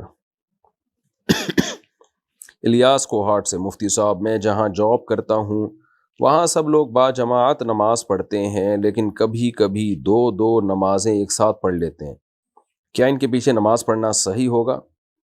ظہر اثر ملا کے پڑھتے ہیں یا مغرب عشاء ملا کے پڑھتے ہیں تو نہیں ہے صحیح ان کے پیچھے نماز، ان کو پڑھنے دیں، کسی سے بحث مباحثہ نہ کریں۔ نبی صلی اللہ علیہ وسلم سے صراحتاً یہ بات کسی بھی صحیح حدیث میں، بے غبار حدیث میں ثابت نہیں ہے کہ ایک نماز کے اندر آپ نے دوسری نماز پڑھی ہو، ایک نماز کے ٹائم کے اندر دوسری نماز پڑھی ہو، سوائے حج کے موقع پہ۔ باقی اس پہ تفصیلی دلائل میں کچھ تو بیانات میں دے چکا ہوں، ایک تفصیلی کلپ اس پہ انشاءاللہ میں ریکارڈ کرواؤں گا۔ وہ احادیث جس میں ملتا ہے کہ نبی نے 2 نمازیں اکٹھی پڑھی ہیں اس طور پر کہ ایک نماز کو دوسری نماز کے وقت کے اندر داخل کر دیا، تو وہ حدیثیں یا تو اس موضوع پر صریح نہیں ہیں، اور اگر صریح ہیں تو صحیح نہیں ہیں، یعنی بے غبار حدیث ایک بھی ہمیں نہیں ملتی۔ ہاں حج کے موقع پہ ایک الگ بات ہے، وہاں ثابت ہے۔ تو جو ہمیں روایات ملتی ہیں اس میں ظہر کو مؤخر کیا اور عصر کو مقدم کیا، کبھی کبھار، وہ بھی ہمیشہ معمول نہیں تھا، اور مغرب کو بھی مقدم کیا، یعنی مغرب کو آخر وقت میں اور عشاء کو اول وقت میں، اس طرح سے جمع کرنا تو بے غبار طریقے سے ثابت ہے، وہ بھی کبھی کبھار، معمول نہیں تھا۔ لیکن جس طرح سے جو ظہر کو بالکل ہی ڈیلے کر دیا جائے اور عصر کو عصر کے وقت میں لے جا کے پڑھا جائے، یا ظہر کے ساتھ ہی عصر پڑھ لی جائے، اس بارے میں کوئی ہمارے سامنے بے غبار روایت موجود نہیں ہے۔ باقی میں انشاءاللہ اس پہ ریفرنسز کے ساتھ، حوالوں کے ساتھ ایک مکمل انشاءاللہ، جیسے میں نے عدالتی خلا پہ ریکارڈ کروایا تھا، اسی طرح ایک ریکارڈ کرواؤں گا انشاءاللہ۔ کیا اونچی ہیل پہننا جائز ہے اور اس کی کیا مقدار ہونی چاہیے؟ بھائی اونچی ہیل پہننا جائز ہے، اب یہ تو خواتین پہنتی ہیں، اب ان کی کیا مقدار ہونی چاہیے وہ خواتین کو ہی پتہ ہوتا ہے کہ ہم کتنی اونچی ہیل افورڈ کر سکتے ہیں۔ بعض دفعہ اتنی اونچی ہیل ہوتی ہے کہ چلا نہیں جا رہا ہوتا، گرنے کا خطرہ ہوتا ہے۔ بعض دفعہ ہیل کا سائز اس لیے بھی اونچا رکھا جاتا ہے کہ جب کسی کی دھنائی کرنی ہو تو پھر طبیعت سے اس کی دھنائی ہو جائے، تو اس دھنائی کے لحاظ سے بھی سائز ہیل کا چینج ہو سکتا ہے۔ بھائی کو قرضہ دینے کے بعد ان سے تحفہ لینا جائز ہے؟ جو تحفہ وہ قرضہ لینے سے پہلے بھی دیتے تھے، جی جائز ہے۔ اگر وہ پہلے بھی دیتے تھے، اس کا مطلب وہ دباؤ میں آ کے نہیں دے رہے۔ اگر بستی کے کچھ لوگ امام سے ناراض ہوں تو کیا اس کی امامت قبول ہوگی؟ امام ایک ایسی مخلوق ہے جس سے کبھی بھی محلے والے خوش ہوتے نہیں ہیں، کچھ خوش ہوں گے، زیادہ تر ناراض ہوں گے، تو وہ ایک ملامتی ہی چیز بیچارہ بنا رہتا ہے ہر وقت۔ لیکن بہرحال کوئی معقول وجہ ہے امام سے ناراض ہونے کی، معقول، خدا نخواستہ کوئی کرپٹ امام ہے، چوری چکاریاں کرتے ہیں خدا نخواستہ، یا چندے کے پیسوں میں گھپلے مار رہے ہوتے ہیں، تو کوئی معقول وجہ ہے تو پھر ایسے شخص کو امامت سے معزول کر دینا چاہیے۔ باقی نماز ہر ایک کے پیچھے ہو جاتی ہے، جب تک توحید پرست ہے، مسلمان ہے، نماز ہو جائے گی۔ انڈیا سے کسی نے پوچھا ہے، میرے شوہر نے 4 سال پہلے مجھے 3 طلاق ایک ساتھ دے دی تھی، اور پھر کہیں سے فتویٰ لیا کہ 3 طلاق ایک ہی ہوتی ہے۔ میرے گھر والوں نے بھی اس بات کو مان لیا، پھر میں اپنے شوہر کے ساتھ ہی رہنے لگی۔ پھر جب میں نے آپ کے بیان سنے تو مجھے یہ بات معلوم ہوئی کہ یہ صحیح نہیں ہے۔ میں نے اپنے شوہر کو بھی آپ کا بیان سنایا تو انہوں نے یہ کہا کہ میں نے اس وقت غصے میں کہہ دیا تھا، میرا طلاق دینے کا ارادہ نہیں تھا، تو اس صورت میں ہمیں کیا کرنا چاہیے؟ کیا ہماری طلاق ہو گئی ہے یا نہیں ہو گئی ہے؟ آپ اپنے شوہر سے علیحدگی اختیار کر لیں۔ اس کی وجہ ہے کہ قرآن میں بھی ہے کہ 3 طلاقوں کے بعد رجوع کا حق نہیں ہے، اور قرآن نے کہیں بھی یہ فرق بیان نہیں کیا کہ اکٹھی دی ہوں یا الگ الگ دی ہوں، یہ فرق گڑھا گیا ہے، بنایا گیا ہے۔ سورہ طلاق میں تو بہت وضاحت کے ساتھ اللہ نے کہا ہے کہ طلاق تقسیم کر کے دیا کرو، طلقوہن لعدتہن، اور اس کی حکمت بھی اللہ نے بیان کی کہ لا تدری لعل اللہ یحدث بعد ذلک امرا، تقسیم کر کے اس لیے دو کہ تاکہ رجوع کا حق باقی رہے، شاید اللہ رجوع کی کوئی صورت پیدا کر دے۔ اس سے صاف پتہ چلتا ہے اگر اکٹھی دے دیں تو رجوع نہیں ہو سکے گا۔ اور پھر ہمیں کوئی ایک صحابی بھی نہیں ملتے، کوئی ضعیف روایت بھی نہیں ملتی کہ کسی نے اکٹھی 3 طلاقوں کو رخصتی کے بعد اکٹھی ایک مجلس کی 3 طلاقوں کو ایک قرار دیا ہو، کوئی صحیح حدیث بھی نہیں ملتی ہمیں اس بارے میں۔ حضرت رکانہ کی ایک بالکل ضعیف روایت بیان کی جاتی ہے، اور جو صحیح حدیث ہے حضرت رکانہ کی جو صحیح سند کے ساتھ ثابت ہے، اس سے تو اکٹھی 3 طلاقوں کا 3 ہونا پتہ چلتا ہے۔ تو اس بارے میں اہل حدیث حضرات نے بہت لفاظی کی ہے، بہت باتوں کو گھماتے ہیں، وہ کبھی بھی سیدھا جواب نہیں دیتے۔ جب ہم ان سے مطالبہ کرتے ہیں کہ بھئی اس بارے میں کوئی کسی صحابی، ایک صحابی سے تو دکھا دو، جبکہ ہمارے پاس تو بہت سارے صحابہ کے فتوے ہیں، تو وہ پھر کہتے ہیں علماء دیوبند نے یہ لکھا، فلاں علماء دیوبند نے، بھائی علماء دیوبند نے بھی اگر لکھ دیا تو غلط لکھا ہے۔ تو میجورٹی تو علماء دیوبند کی 3 طلاق کو 3 ہی مانتی ہے، تو غلطی تو ہر انسان سے ہو سکتی ہے۔ دلیل سے بات، دلیل کا جواب دلیل سے ہونا چاہیے، یہ تو نہیں ہونا چاہیے فلاں نے، اگر آپ نے ریفرنس دینا ہی ہے تو پھر چاروں مجتہدین کا دیں، اماموں کا دیں، جن کو پوری دنیا نے فالو کیا، امام حنیفہ، امام مالک، امام شافعی، امام احمد بن حنبل، چاروں کے نزدیک اکٹھی 3 طلاقیں 3 ہوتی ہیں، حالانکہ ان کے تو کتنے سارے مسائل میں ان کا اختلاف ہے۔ تو اس لیے یہ آج کل کے جو علماء ہیں نا، ان کے اختلاف وہ اختلاف نہیں ہے۔ جب ایک دفعہ کسی مسئلے پر اجماع ہو جائے تو پھر وہ اس میں پھر اختلاف کرنے کی اجازت نہیں ہے۔ تو ابن تیمیہ رحمہ اللہ نے یہ مسئلہ اٹھایا تھا 7ویں صدی میں، اس سے پہلے تو لوگ 3 کو 3 ہی کہتے تھے۔ علامہ طحاوی نے اگرچہ لکھا ہے کہ بعض لوگ اس طرف گئے ہیں کہ 3 ایک ہوتی ہیں، لیکن آخر میں یہ ثابت کیا ہے کہ اس پر اجماع ہے کہ اکٹھی 3 طلاقیں 3 ہی ہوتی ہیں۔ تو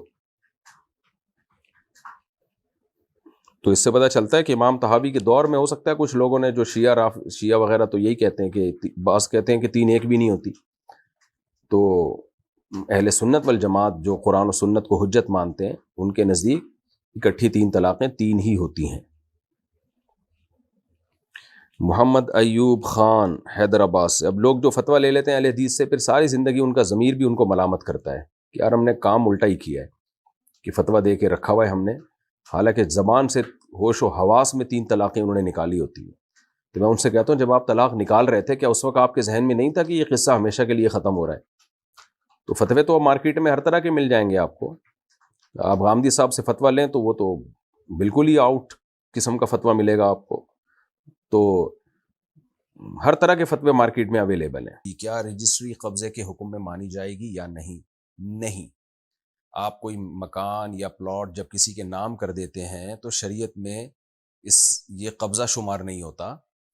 یہی وجہ ہے کہ آپ نے اگر کسی کو مکان گفٹ میں دے دیا اور اس کے نام کرا دیا تو شریعت میں یہ گفٹ ابھی مکمل نہیں ہوا ہے، فزیکلی قبضہ دینا ضروری ہے۔ فزیکلی قبضہ کا مطلب کیا ہے کہ وہ مکان یا کوئی بھی چیز مشغول بملک الواہب نہ ہو، یعنی جس نے ہبہ کیا ہے اس کا اس پہ قبضہ نہ ہو۔ جیسے آپ نے کسی کو گھر دیا، سامان آپ کا پڑا ہوا ہے، تو یہ جو گھر ہے یہ مشغول ہے بملک الواہب، یعنی آپ کی ملکیت کے ساتھ مشغول ہے، یعنی سامان تو سارا آپ کا ہے تو آپ کی ملکیت اس کے اندر پڑی ہوئی ہے، تو وہ آپ کو خالی کرنا پڑے گا۔ تو فزیکلی قبضہ دیں گے، بے شک چند سیکنڈ کے لیے ہو، اس کے بعد جا کے مکان یا پلاٹ جو ہے کسی کا ہوتا ہے شرعی طور پر۔ پلاٹ میں قبضہ یہ ہے کہ آپ نے جگہ بتا دی اور ایک دفعہ وہ بندہ وہاں جا کے کھڑا ہو جائے، وہاں پہ دیکھ لے، یہ ہبہ، یہ گفٹ کہلائے گا۔ آج کل ان چیزوں کا لوگ خیال نہیں کرتے ہیں، مکان نام کر دیتے ہیں، مر جاتے ہیں، پھر جب مفتیان کرام سے رابطہ کرتے ہیں تو علماء کہتے ہیں بھائی اس میں تو وراثت جاری ہوگی، یہ قبضہ ہی نہیں مکمل ہوا۔ تو اس لیے قبضے کے مسائل علماء سے پوچھ کے ان چیزوں پر عمل کرنا چاہیے۔ مکان یا پلاٹ جب کسی کو دیں تو علماء سے پوچھ لیں کہ حضرت یہ ہم نے جو عمل کیا یہ قبضہ ہو گیا کہ نہیں ہو گیا، کیونکہ قبضہ ہونے نہ ہونے سے آگے مسائل پہ بہت فرق پڑتا ہے۔ رجسٹری اور نام تو لوگ ویسے بھی کر دیتے ہیں، بہت سے مکان آپ اپنے مختلف ناموں سے خریدتے ہیں، لیکن نیت یہی ہوتی ہے کہ میرے ہیں، لوگ ٹیکس سے بچنے کے لیے اور مسائل سے بچنے کے لیے بھی یہ کام کر رہے ہوتے ہیں۔ تو مکان نام کرنے سے کچھ نہیں ہوتا، نام نہ کیا قبضہ دے دیا تو ہو جائے گا شرعی طور پر، نام کیا قبضہ نہیں دیا تو نہیں ہوگا۔ عورت کی ڈیلیوری کے وقت ہسپتال میں مرد ہوتے ہیں اور ڈاکٹر بھی مرد ہوتے ہیں، اس بارے میں بتائیں کیا یہ صحیح ہے؟ کہاں سے صحیح ہو گیا بھائی، ایک حیا کی بات ہے۔ بس بات یہی ہے کہ حیا جب ختم ہو جائے تو پھر جو چاہے کرو۔ ہم لوگ ہر چیزوں میں گوروں کے پیچھے پڑے ہوئے ہیں، بس کہ دیکھو وہ ان کے ہاں تو یہ حیا شیا چیزیں ہی نہیں ہیں، تو ان کا سسٹم سارا تباہ ہو گیا۔ الحیا جزء من الایمان، ایک روایت میں آتا ہے کہ حیا جو ہے وہ ایمان کا حصہ ہے، ایمان کا جز ہے۔ جیسے طہارت ایمان کا حصہ ہے، پاکی صفائی ایمان کا حصہ ہے، ایسے ہی حیا بھی ایمان کا حصہ ہے۔ تو اس لیے یہ بہت بری حرکت ہے۔ کیا درزی سے کپڑے سلوانا جائز ہے؟ درزی سے ہی سلوائے جاتے ہیں آج کل، سب میں یہی رواج ہے۔ البتہ خواتین جو میل ٹیلر سے کپڑے سلواتی ہیں یہ حیا کے خلاف ہے، میں حرام ناجائز نہیں کہہ رہا، لیکن حیا کے بہرحال خلاف ہے، تو خواتین کو چاہیے کہ وہ خواتین ہی سے اپنے کپڑے سلوایا کریں۔ ناجب کمال کلکتہ انڈیا سے، کیا کسی بھی مسلک کے امام کے پیچھے نماز پڑھنا صحیح ہے؟ صحیح ہے، بشرطے کہ وہ توحید پرست ہو اور دین کے بنیادی عقیدوں کا انکار نہ کرتا ہو۔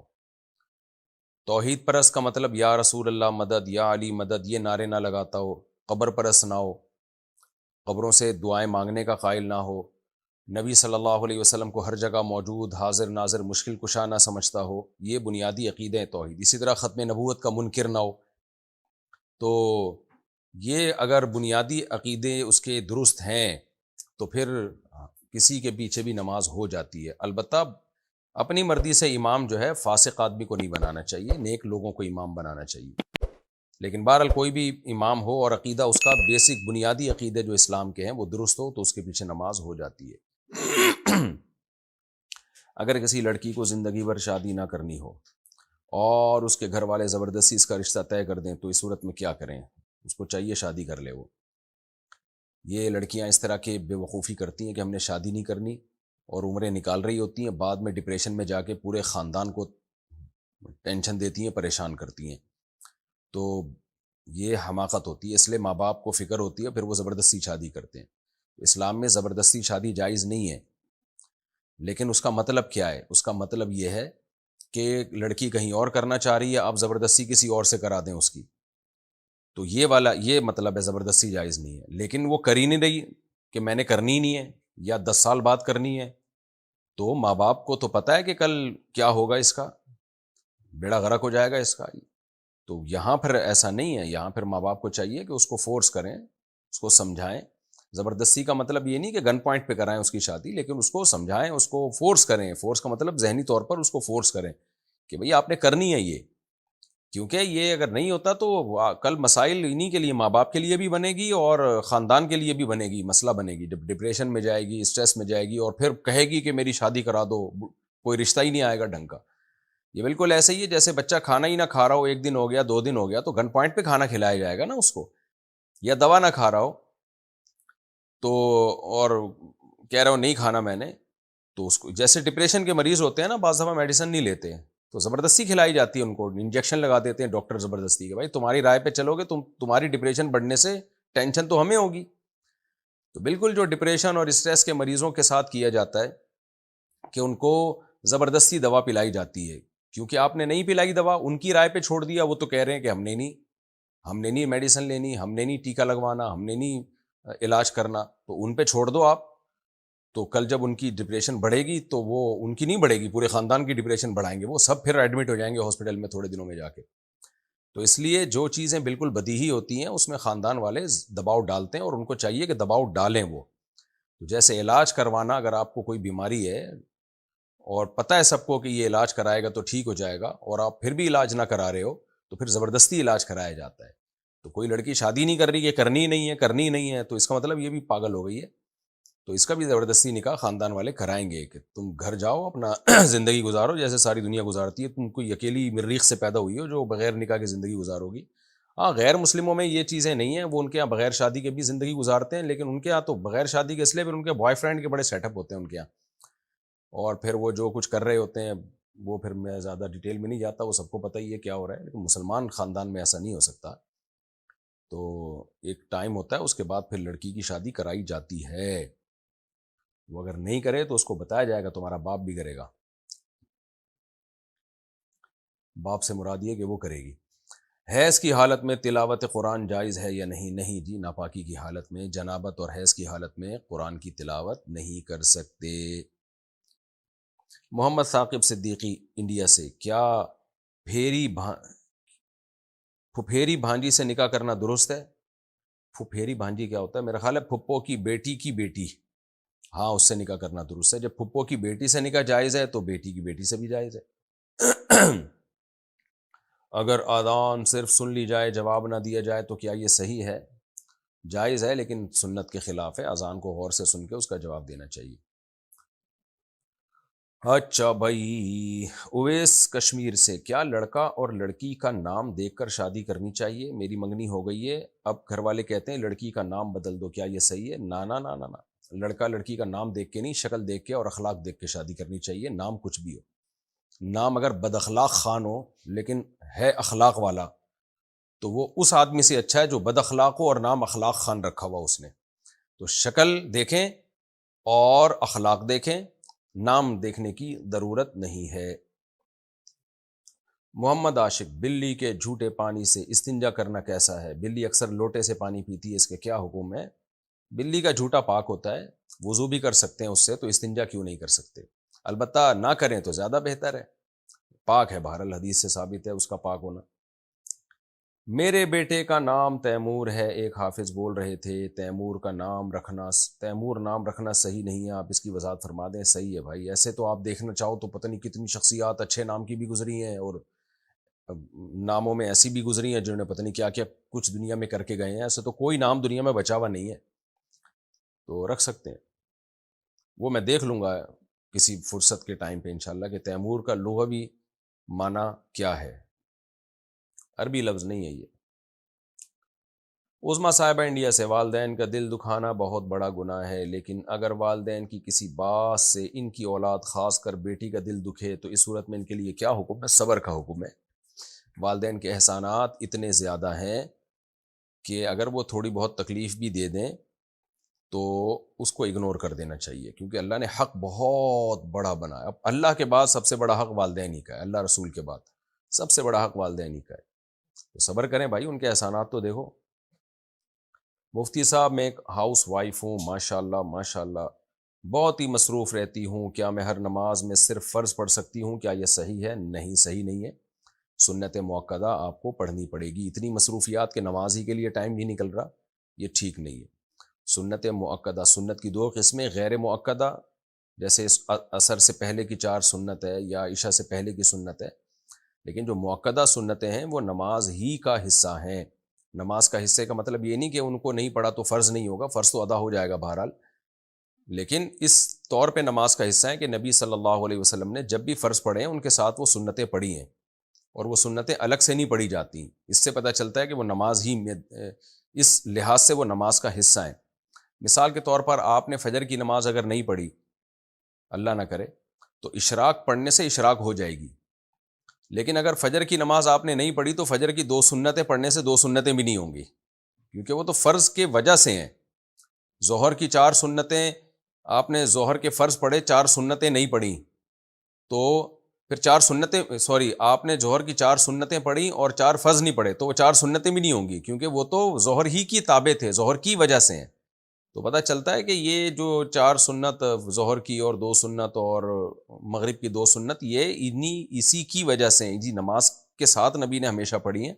تو نماز کی تکمیل جب ہی ہوگی جب یہ سنت موقدہ بھی اس کے ساتھ پڑھی جائیں. ہاں کبھی بہت زیادہ تھکاوٹ ہو، کہیں جلدی ہے یا کچھ ایکسٹرا آرڈینری کوئی تھکاوٹ ہو رہی ہے تو پھر چھوڑی جا سکتی ہیں، لیکن چھوڑنے کا معمول بنا لینا یہ بالکل ٹھیک نہیں ہے.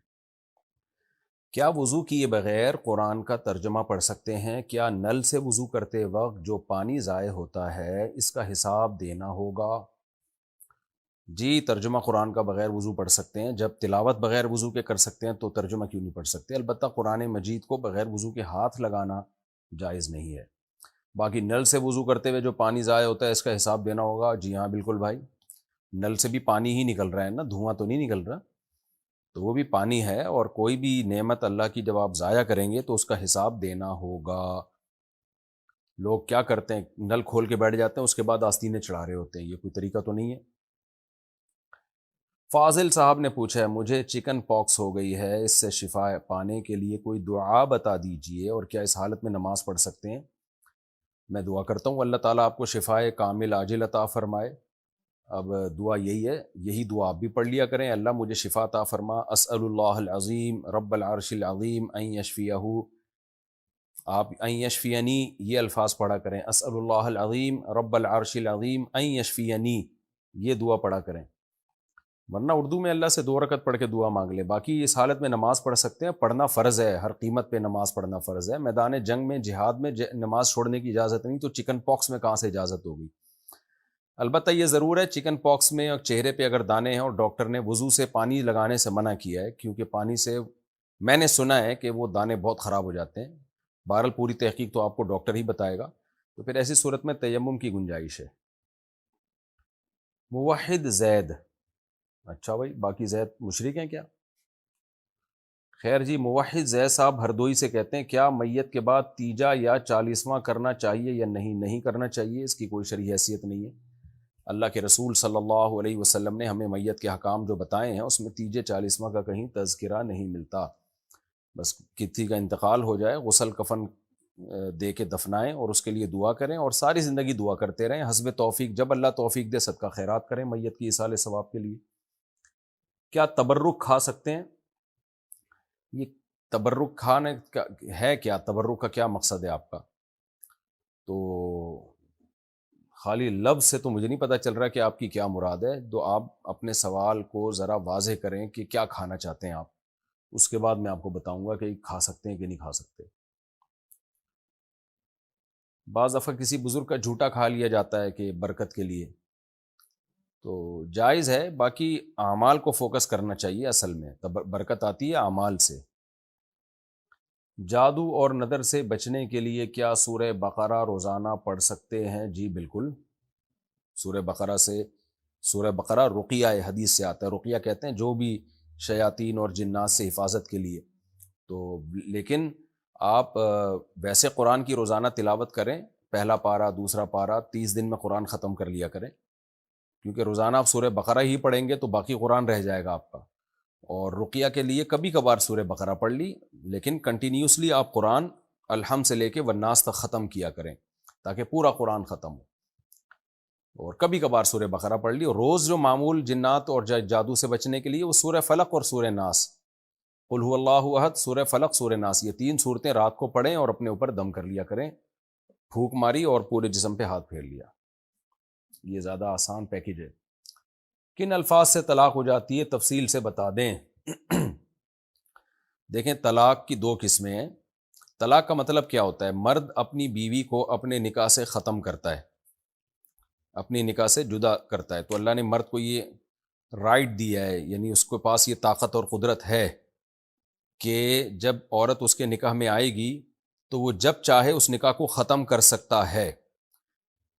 کر سکتا ہے کا مطلب یہ نہیں کہ کوئی اچھا کام ہے کر دینا چاہیے. نبی صلی اللہ علیہ وسلم نے فرمایا حلال چیزوں میں سب سے زیادہ ناپسندیدہ اللہ کی نظر میں طلاق ہے، لیکن یہ کام مرد کر سکتا ہے. عورت کے پاس ڈیورس کا رائٹ نہیں ہے. اور خلا کا رائٹ ہے کا مطلب کیا ہے؟ خلا کا حق ہے، اس کا مطلب یہ ہے کہ عورت شوہر سے خلا کا یعنی طلاق کا مطالبہ کر سکتی ہے یا نکاح کو ختم کرانے کا مطالبہ کر سکتی ہے، کوئی ضرورت اگر اسے ہو. بغیر ضرورت کے تو مطالبہ بھی حرام ہے اس کے لیے، لیکن بہرحال مطالبہ کر سکتی ہے اگر اس کو شوہر پسند نہیں ہے تو وہاں بھی شوہر ہی نکاح ختم کرے گا. میں بار بار بتاتا رہتا ہوں کہ یک طرفہ خلا جو عدالتوں میں چل رہا ہے اس کی شرعی کوئی حیثیت نہیں ہے. ہاں شوہر ظلم کر رہا ہے اور وہ ایسی نوعیت کا ظلم ہو جو نکاح فسخ کرنے کا ذریعہ بن سکتی ہو تو پھر کورٹ کے ذریعے نکاح ختم کرایا جا سکتا ہے. آج کل ظلم ثابت بھی نہیں ہوتا، بس عورت کو شوہر پسند نہیں ہے، یا چھوٹی موٹی غلطیاں تو ہر گھر میں ہو رہی ہوتی ہیں، کچھ کوتاہیاں شوہر کی طرف سے کچھ بیوی کی طرف سے، لیکن جو ہے وہ عورت پھر بھی اس سے وہ کورٹ میں کیس کر کے یک طرفہ خلا لے لیتی ہے. اس کی کوئی شرعی حیثیت نہیں ہے. چاروں اماموں کے نزدیک وہ خلا باطل ہے، قرآن و سنت کے مطابق وہ خلا باطل ہے. چاروں اماموں نے اس لیے کہا ہے کہ قرآن و سنت میں اس والے خلا کا جو آج کل چل رہا ہے اس کی کوئی حیثیت نہیں ہے. اس میں تفصیلی کلپ ریکارڈ کروا چکا ہوں، دلائل سے بہت کچھ کہہ چکا ہوں اس پہ میں. تو مرد کو اللہ نے یہ رائٹ دیا ہے کہ طاقت دی ہے کہ وہ جب چاہے نکاح ختم کر سکتا ہے. تو 2 طرح کے الفاظ ہیں. ایک تو وہ الفاظ ہیں نکاح ختم کرنے کے جو کسی سوسائٹی میں اس کا مطلب نکاح ختم کرنا ہی ہو، جیسے انگلش میں ڈیورس کا لفظ ہے، اس کا سیدھا سیدھا مطلب ہی یہی ہے کہ نکاح ختم کر رہا ہوں. اردو اور عربی میں طلاق کا لفظ ہے، اس کا مطلب ہی یہی ہے کہ نکاح ختم کر رہا ہوں. تو ایسے الفاظ کو طلاق کے بارے میں صریح الفاظ کہا جاتا ہے. صریح کا مطلب کہ ان کا اب عرف میں یا اس زبان میں یا کلچر میں نکاح ختم کرنے کے علاوہ کوئی اور مطلب ہے ہی نہیں. تو ایسا لفظ جب بھی استعمال کیا جائے گا تو شریعت نے ہمیں ایک اصول بتایا، قرآن سے ثابت ہے، الطلاق مرتان، کہ الطلاق مرتان کا پورا ترجمہ کیا ہوگا کہ وہ الفاظ جو کسی زبان میں نکاح ختم کرنے ہی کے لیے استعمال ہوتے ہیں وہ الفاظ تم 2 دفعہ استعمال کر سکتے ہو. تو 2 دفعہ استعمال کے بعد تمہیں یہ رائٹ ہے کہ چاہو تو رجوع کر لو، چاہو تو چھوڑ دو. تو الطلاق کا مطلب طلاق نہیں ہے، اس میں ڈیورس کا لفظ بھی آ گیا، حالانکہ وہ تو طلاق کا لفظ نہیں ہے. تو طلاق چونکہ عربوں میں نکاح ختم کرنے کے علاوہ کسی اور معنی میں استعمال ہی نہیں ہوتی تھی جب بیوی کی طرف وہ نسبت کرتے تھے.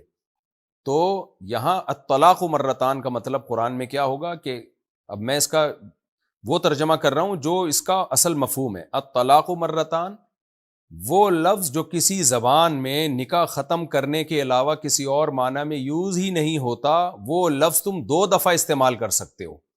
فَإِمْسَاكُمْ بِمَعْرُوفٍ أَوْ تَسْرِيحٌ بِإِحْسَانٍ.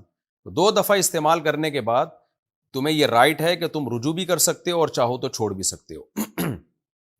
اور اگر تیسری دفعہ یہ لفظ یوز کر لیا فَإِن طَلَّقَهَا، اگر تیسری دفعہ یہ لفظ یوز کر لیا، کون سا لفظ جو کسی زبان میں نکاح ختم کرنے کے علاوہ کسی اور معنی میں یوز ہی نہیں ہوتا، تو تیسری دفعہ اللہ کہتے ہیں اگر وہ لفظ تمہیں استعمال کر لیا تو پھر یہ عورت تمہارے لیے حلال نہیں ہے جب تک کہ یہ کہیں اور نکاح نہ کر لے، چاہے تو پھر اسی کے ساتھ زندگی گزار لے، اور اگر وہ چھوڑ دے تو عدت کے بعد پھر پہلے شوہر کے پاس آ سکتی ہے.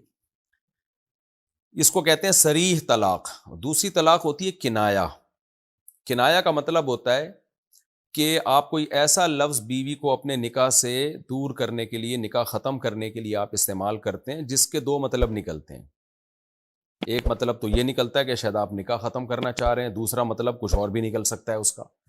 تو ان الفاظ کو کہا جاتا ہے کنایا. تو ان کنایا الفاظ ہیں جیسے آج سے میرا تیرا تعلق ختم. اب بھائی تعلق ختم تو دونوں کیا مطلب، نکاح کا تعلق ختم ہے یا ویسے ہی تعلق ختم بھی لوگ کہہ رہے ہوتے ہیں کہ بھئی تمہارا میرا تعلق ہی نہیں ہے. تو ایسے موقع پہ پھر شوہر سے نیت پوچھی جائے گی یا دیکھا جائے گا کہ مذاکرہ طلاق، یعنی بات طلاق کی چل رہی تھی، بیوی نے طلاق مانگی تھی اور اس کے جواب میں اس نے یہ الفاظ کہے ہیں، تو واضح قرینہ موجود ہو جس سے پتہ چل رہا ہو کہ اس کی نیت طلاق کے علاوہ کچھ تھی نہیں، تو بھی طلاق واقع ہو جائے گی. اور اگر اس کی واضح قرینہ تو نہ ہو لیکن یہ خود دعویٰ کرے کہ میری نیت طلاق کی تھی، تو بھی طلاق واقع ہو جائے گی.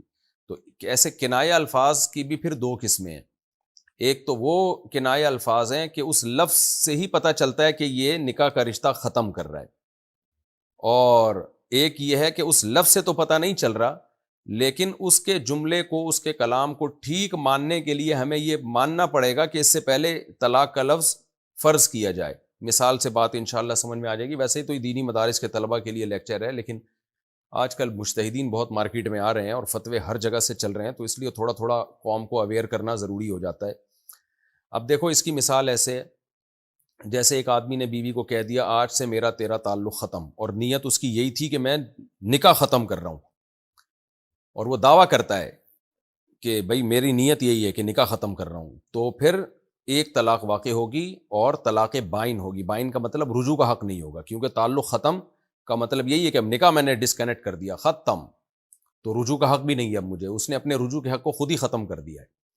اور دوسرا طریقہ کنایا کا یہ ہے کہ آپ نے کوئی ایسا لفظ استعمال کیا کہ جس کے دو مطلب تو نکلتے ہیں، لیکن اگر ہم اس سے طلاق کا مطلب مراد لیں تو وہ لفظ بذات خود طلاق کے لیے نہیں ہوتا، بلکہ اس لفظ کو درست ماننے کے لیے ایک اور چیز فرض کرنی پڑے گی، طلاق کا جملہ فرض کرنا پڑے گا. اس کی مثال ایسے ہے جیسے ایک آدمی اپنی بیوی سے کہتا ہے کہ اعتدی، یعنی تو عدت گزارنا شروع کر دے بس.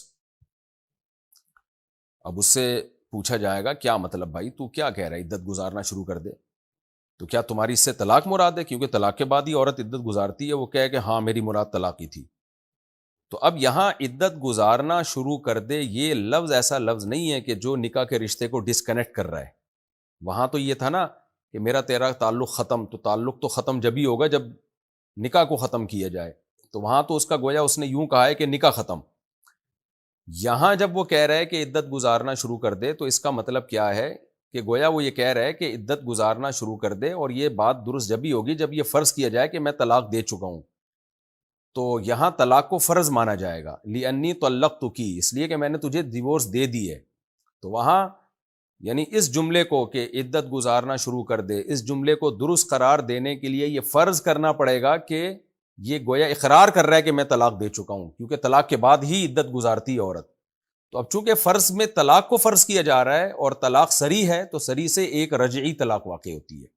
تو یہ وہ کنایا ہے جس سے طلاق ایک ہوگی لیکن شوہر کو رجوع کا حق ہوگا، کیونکہ طلاق کا لفظ جب صراحتاً طلاق بائن واقع نہیں کرتا، رجعی واقع کرتا ہے، تو اس کو مقدر مان کے فرض کر کے وہ کیسے اتنی پاورفل ہو گئی کہ وہ نکاحی کو توڑ دے، بلکہ وہ بھی ایک طلاق ہوگی اور رجوع کا حق مرد کے پاس ہوگا. تو یہ ہلکی پھلکی ڈیٹیل ہے، لیکن خود سے فنٹر گیری کی کوشش نہ کریں، نہ زیادہ مفتی بننے کی کوشش کریں. زبانوں کو کنٹرول کریں، زبان سے صریح طلاق نہ نکالا کریں، اور کنایا طلاق میں وہم میں بھی نہ جائیں. کنایا طلاق جب دیتے ہیں تو نیت ہوتی ہے تو طلاق واقع ہوتی ہے، اس کے بغیر نہیں ہوتی، تو لوگ وہمی بن جاتے ہیں. اور پھر بھی کوئی کیس ہو تو قریبی کسی مفتی سے رجوع کریں. خود میرا کلپ دیکھ کے خود سے اس کو فتویٰ دینے کی کوشش نہ کریں. یہ تو میں نے صرف ایک تھوڑا سا طلاق کے مسائل کی معلومات دینے کے لیے، تاکہ تھوڑا سا فلسفہ سمجھ میں آ جائے آپ لوگوں کے. لیکن اس کلپ کو کافی نہ سمجھیں. یہ بالکل ایسے ہی ہے جیسے ڈاکٹر جب کوئی دوا کے فائدے بتا رہا ہوتا ہے تو آخر میں کہہ دیتا ہے اگر بیمار ہو جائیں تو میرے مشورے پہ خود سے یہ دوا نہ استعمال کریں، قریبی ڈاکٹر کو دکھائیں آپ. تو وہ تو ایک صرف جنرل نالج کے لیے اس نے بتا دیا ہوتا ہے، تاکہ لوگوں میں ایک اویئرنیس ہو کہ اچھا یہ میڈیسن بھی ہے جو استعمال کی جا سکتی ہے، لیکن استعمال کرنے سے پہلے آپ کو اپنے قریبی ڈاکٹر ہی سے رجوع کرنا پڑے گا. تو یہ جو میں نے تھوڑا سا طلاق کا فلسفہ سمجھایا ہے، یہ صرف تھوڑا سا آپ کو اویئر کرنے کے لیے. لیکن جب کوئی طلاق کا کیس ہو تو خود سے فتویٰ نہ دیں.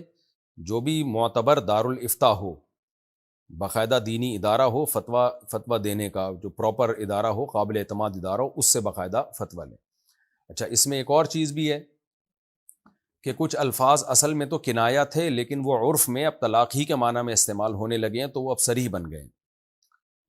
جیسے لفظ حرام، بیوی کو کوئی کہتا ہے تو مجھ پہ حرام ہے، تو صحابہ کے دور میں یہ لفظ طلاق کے لیے نہیں تھا، بلکہ یہ قسم کے معنی میں تھا کہ گویا قسم اٹھا لیے کہ اب میں تیرے قریب نہیں آؤں گا، اور تو اس میں قسم توڑنا پڑتی تھی، یعنی قسم توڑ کے اس کا کفارہ ادا کرنا پڑتا تھا۔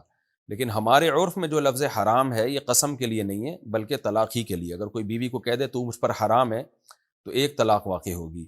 اور حرام کے لفظ میں چونکہ گاڑھا پن بہت ہے، شدت بہت ہے، تو اس سے طلاق بھی ایک ہوگی، لیکن وہ ہوگی بھی رجعی نہیں ہوگی، بلکہ نکاح ٹوٹ جائے گا۔ اس وجہ سے کوئی اگر اپنی بیوی کو کہہ دیتے ہیں نا تو مجھ پہ حرام ہے، تو ایک طلاق سے نکاح ختم ہو جائے گا۔ اچھا بھائی، آزاد کے لفظ میں کیا ہوتا ہے؟ آزاد کے لفظ بھی کچھ مواقع ایسے ہیں جن میں آزاد سے طلاق ہی مراد ہوتی ہے، اور کچھ مواقع ایسے ہیں جن میں لفظ آزاد استعمال کرنا کنایہ میں داخل ہو جائے گا۔ جیسے اگر کوئی اپنی بیوی کو کہتا ہے تو میرے نکاح سے آزاد ہے، تو یہاں تو صاف صاف طلاقی مطلب ہے، تو یہاں ایک طلاق رجعی واقع ہو جائے گی، کیونکہ آزاد کا لفظ اب عرف میں ایسے موقع پہ نکاح ختم کرنے ہی کے لیے استعمال ہوتا ہے، تو یہ صریح طلاق بن گیا ہے، میرے نکاح سے آزاد ہے یا تو مجھ سے آزاد ہے، ایسے موقع پہ کوئی کہہ دے۔ اور اگر مطلق آزاد کا لفظ استعمال کرتا ہے، جا تو آزاد ہے، تو یہاں بیسیوں مطلب ہیں بھائی، جا تو ہو سکتا ہے کہہ رہا ہو کام کاج سے آزاد ہے، یا تو میری پابندیوں سے آزاد ہے، تو اس لیے لفظ آزاد کا استعمال جب بھی استعمال ہوگا تو فوراً طلاق کا فتویٰ نہیں دیا جائے گا اس میں، بلکہ اس میں دیکھا جائے گا، کیونکہ ہمارے اردو فتووں میں بعض علماء نے لکھا ہوا ہے، بعض ماضی کے علماء نے، کہ لفظ آزاد جب بیوی کے لیے استعمال ہوگا تو اس سے طلاق ہی واقع ہوگی۔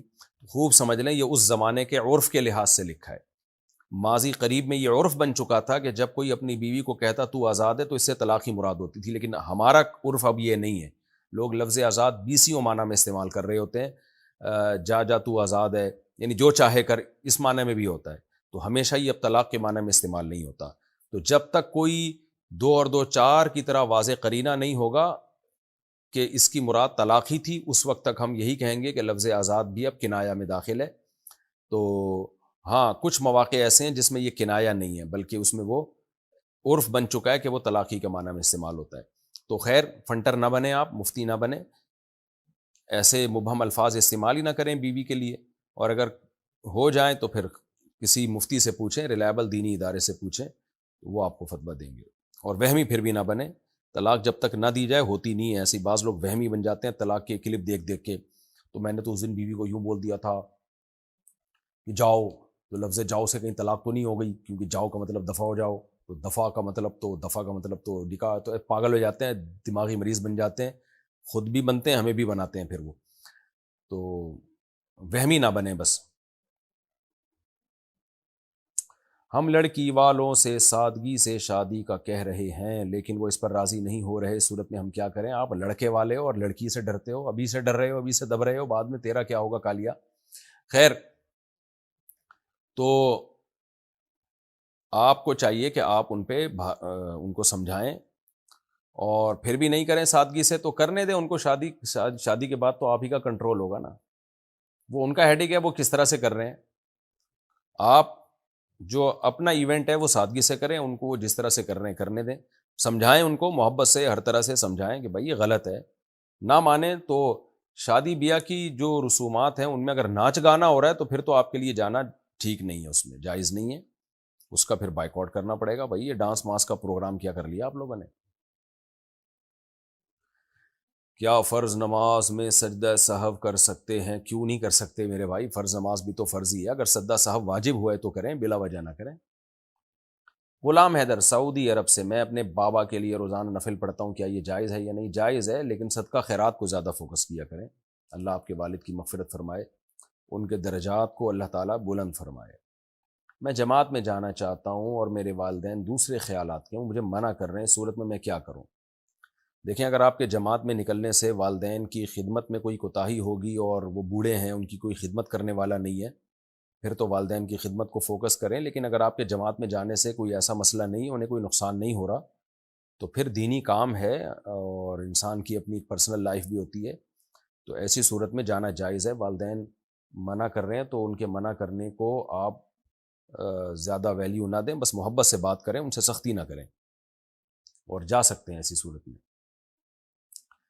شان عارف انڈیا سے، کیا والدین سے چھپ کر صدقہ کر سکتے ہیں جبکہ وہ رقم بھی اپنی ذاتی ہو؟ جی کر سکتے ہیں، کر سکتے ہیں. اپنی ذاتی رقم میں انسان کو یہ اختیار حاصل ہے. البتہ اتنی بڑی رقم صدقہ کرنا کہ اس سے کل آپ کے لیے مسائل کھڑے ہو جائیں، تو پھر والدین کی مرضی کے بغیر یہ کام نہیں کرنا چاہیے، کیونکہ والدین اولاد کی خیر خواہ ہوتے ہیں. بعض دفعہ کوئی بیوقوف بنا دیتا ہے یا اس کو چکنی چپڑی باتوں سے آپ کو کہے گا یہ جگہ ہے، اس پہ اتنا خرچ کرو، آپ نے اٹھا کے جو جمع پونجی تھی ساری دے دی، کل آپ رو رہے ہیں، والدین کے لیے بوجھ بن رہے ہیں.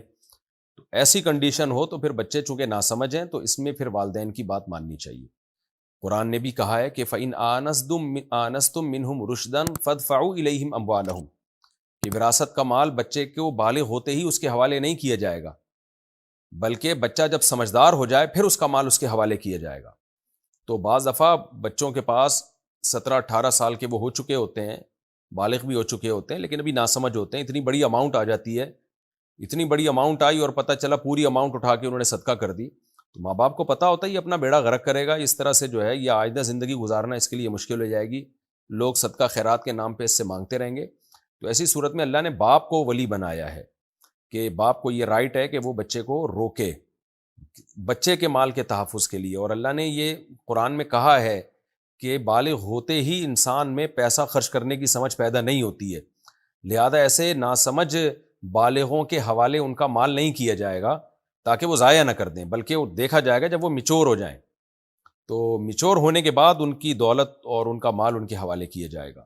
آج دیکھ لیں 18 سال کے لونڈے لپاڑے کمانے لگے ہیں، اور کما کے پھر کرتے کیا ہیں؟ وہ چرس میں اڑا دیتے ہیں، عیاشی میں اڑا دیتے ہیں، اور اتنا بڑا صدقہ کر دیتے ہیں بعض دفعہ جوش میں آ کے کہ کل پھر لوگوں سے بھیک مانگتے پھر رہے ہوتے ہیں.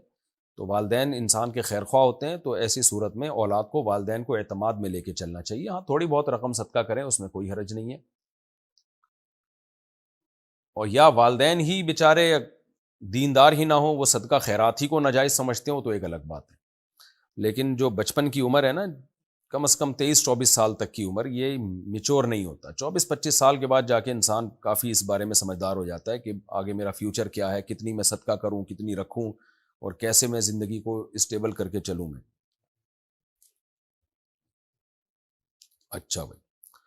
احمد سراج، میں ایک ایسے آفس میں کام کرتا ہوں جو بینک کے لیے پراپرٹی ویلیویشن کا کام کرتے ہیں. بینک ان کی بتائی ہوئی پراپرٹی ویلیویشن پہ سودی قرض فراہم کرتی ہے. ایسے آفس میں کام کرنا جائز ہے یا نہیں؟ میرا تو یہی خیال ہے کہ یہ براہ راست تعاون ہی ہے ایک طرح کا، کیونکہ بینک کیا کرتا ہے کہ بھئی کسی کو سودی قرضہ دینا چاہتا ہے بینک، تو بینک نے یہ شرط لگائی ہوئی ہے کہ ہم قرضہ آپ کو جب دیں گے جب آپ یہ پراپرٹی خرید رہے ہو، تو ہمیں پتہ چلے کہ یہ پراپرٹی ہے کتنے کی. تو آپ اس پراپرٹی کی ویلیو نکال کے بتاتے ہو بینک کو کہ یہ اتنی کی پراپرٹی ہے، اور بتانے کا مقصد یہی ہوتا ہے تاکہ بینک اس کو سودی قرضہ دے. تو میری رائے میں یہ کام ٹھیک نہیں ہے. لیکن پھر بھی آپ کسی قریبی بڑے دارالفتہ سے، جامعۃ الرشید سے یا دارالعلوم کرنگی سے آپ تحریری فتویٰ لے لیں تو زیادہ اچھا ہے. میرے پاس اگر بھیج دیں تحریری فتویٰ تو بھی ٹھیک ہے. ہمارا ایڈریس ہے Mufti Tariq Masood, block ST 10 sector 10 north Karachi, Alfalahia Masjid. یہاں بھیج دیں، کیونکہ ریٹن میں جب کوئی سوال آتا ہے تو اس پہ پراپر وے میں تحقیق کرنا آسان ہو جاتا ہے میرے لیے.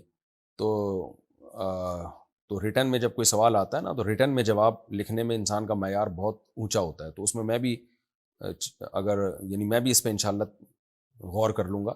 سر دست آپ فوری طور پہ فتویٰ لینا چاہیں تو دارالعلوم کرنگی یا جامعۃ الرشید یا اور کسی ایسے دینی ادارے میں آپ بھیج سکتے ہیں. محمد فیروز، سعودی عرب سے، کسی کے ادھار پیسے واپس کیسے لوٹاؤں؟ میں 4 سال سے انہیں ڈھونڈ رہا ہوں، لیکن ان کا پتہ وغیرہ کچھ بھی میرے پاس نہیں. ان کے پیسے آپ محفوظ کر لیں، انشاءاللہ ایک نہ ایک دن آ جائیں گے. اور اگر بالکل ہی نا امید ہو جائیں کہ اب ناممکن ہے اس بندے کا پتہ چلانا، پوری ایڑی چوٹی کا پہلے تو زور لگا لیں تو پھر بھی کوئی ساری امیدیں جب بالکل ختم ہو جائیں تو پھر آپ ان کے کسی ریلیٹیو، جو ظاہر ریلیٹیو کا پتہ چل جائے تو ان کا بھی پتہ چل جائے گا، نہ وہ مل رہے ہیں نہ کوئی ریلیٹیو مل رہا ہے، تو پھر اتنی رقم آپ ثواب کی نیت، ان کی طرف سے ثواب کی نیت سے صدقہ کر سکتے ہیں۔ صدقہ کرنے سے بہتر ہے رکھ لیں، بس جب آ جائیں دے دیں، جب مرنے لگیں تو پھر بتا دینا بھائی اتنی رقم فلاں کی تھی، مجھے ملا نہیں تو یہ رقم صدقہ کر دو۔ کیا یوٹیوب پر آنا جائز ہے؟ جائز ہے، کیا مسئلہ ہے اس میں؟ کس کے لیے؟ خواتین کے لیے اگر بات پوچھی جا رہی ہے تو جوان عورت کے لیے بے پردہ ہو کے کہیں بھی آنا درست نہیں ہے، پردے کے ساتھ آنے کی گنجائش ہے۔ کیا بچے کی پیدائش پر شوہر کا بیوی کو تحفہ دینا واجب ہے؟ نہیں، واجب نہیں ہے، لازم نہیں ہے۔ اچھا بھائی، مفتی صاحب مجھ سے گناہ ہوا ہے، گھر پر لڑائی ہوئی تھی اور میری امی نے قرآن کا واسطہ دیا تو میں نے غصے کی حالت میں قرآن پھاڑ دیا، استغفر اللہ۔ میرے بھائی کوئی ہلکا کام کر لیا کرو، خدا کے بندو، تو سوال پڑھتے ہوئے بھی آدمی کپ کپانے لگتا ہے۔ مجھے بتائیے میں کیا کروں؟ آپ ایمان کی تجدید بھی کریں اور خوب گڑ گڑا کے اللہ سے توبہ استغفار کریں، کلمہ بھی دوبارہ پڑھیں، اور اگر آپ شادی شدہ ہیں تو نکاح کی تجدید بھی کریں، آپ نئے مہر کے ساتھ زوجہ سے دوبارہ نکاح بھی کریں اور توبہ کریں اللہ تعالیٰ سے، اللہ تعالیٰ معاف کرنے والا ہے۔ فیروز شیخ سعودی عرب سے، بیوی سے اظہار محبت کس طرح کریں؟ میں کوئی بھائی آپ کو، اللہ آپ کو نیک صالح توفیق عطا فرمائے۔ میں سعودی عرب میں رہتا ہوں، فون پر حال چال تو پوچھ لیتا ہوں لیکن محبت کا اظہار نہیں کر پاتا، نبی کریم صلی اللہ علیہ وسلم کا بیوی سے اظہار محبت کا کوئی طریقہ بتا دیں۔ دیکھیں، محبت کا اظہار کرنا چاہیے لیکن ہر ایک کے اظہار کا طریقہ دوسرے سے مختلف ہوتا ہے۔ کچھ لوگ گفٹ دے کے اظہار کر لیتے ہیں، کچھ زبان کے ڈائلاگ ہوتے ہیں۔ اچھا، خواتین جو ہے نا منہ کے فائر کو زیادہ ویلیو دیتی ہیں۔ شوہر اگر منہ سے ڈائلاگ نکالتا ہے آئی لو یو، میں تم سے محبت کرتا ہوں، اس سے ایسے میاں سے زیادہ انسپائر ہوتی ہیں۔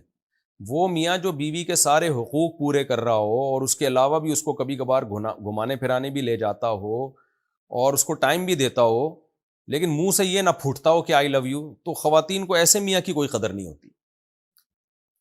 تو یہ عجیب کس حساب کتاب ہے بھائی؟ جو محبت کو دلیل سے ثابت کر رہا ہے اپنے عمل سے، وہ تو زیادہ محبت کر رہا ہے، اور جو منہ سے بول رہا ہے اور اپنے حقوق پورے نہیں کر رہا، اس کو زیادہ ویلیو دے رہی ہے، کیونکہ جذباتی ہوتی ہیں نا، دل نرم ہوتا ہے عورتوں کا تو باتوں میں جلدی آ جاتی ہیں۔